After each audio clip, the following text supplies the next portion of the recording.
When I go to work, I light myself on fire, I jump through glass windows, hang from helicopters, and get blasted by cars. I'm Luci Romberg, and I'm Melissa McCarthy's stunt double.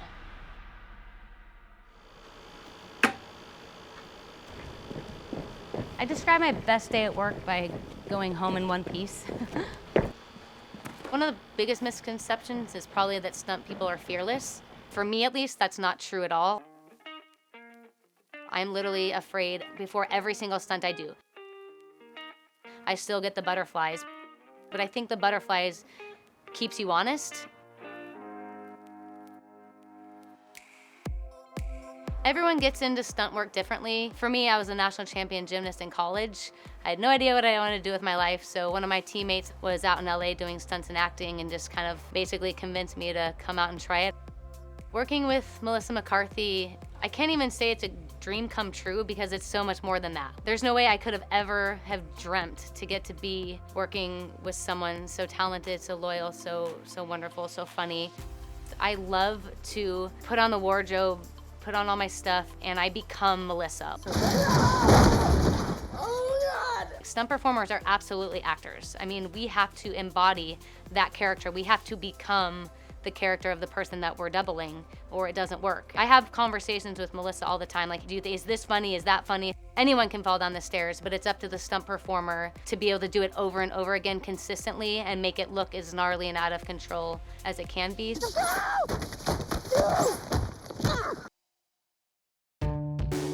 Some stunt performers make over $1 million a year, and a lot of performers make 6 figures. Some performers make $10,000 a year.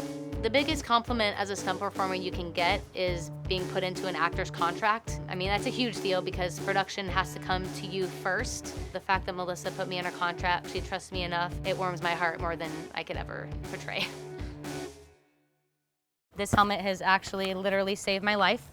I got crashed into a brick wall head first, so had I not had this on, it could have been not so great. These look like chicken cutlets, huh? Pink.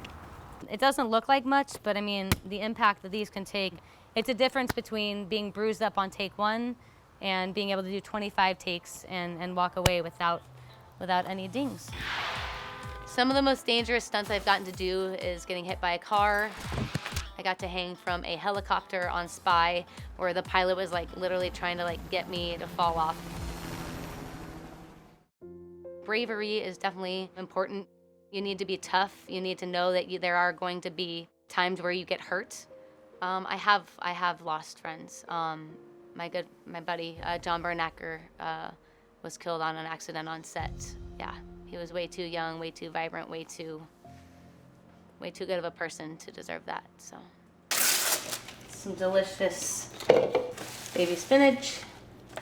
Shove that in. Oops. And some kale. As a stunt performer, your body is everything. Frozen blueberries, so you have to treat it with the utmost respect. And then I take a lot of hits to the heads, unfortunately, so my memory's not the best. I put in a little bit of lion's mane. I tried doing it just in water, but you can't even get it down. Like, it's the worst thing you'll ever taste in your life. So the stronger you are, the less likely you are to get injured. Our bodies really are a temple, and if I can't work because I'm injured, then I have no income, so it's imperative to take care of yourself. The secret to life and the shake of champions right here. I love boxing. It's good for us for choreography, for fight choreography, because it helps you to remember the combos, and the more you train your mind, the easier it becomes. I do martial arts, I do boxing, I do yoga, I do sprints, I play soccer, I play tennis, racquetball. Sorry. Boom. You okay? You know, the healthier your body is, the longer you'll get to work and the more money you'll make, and the less likely you are to not be in a wheelchair when you're 80. Wow! Good girl, baby. Yeah.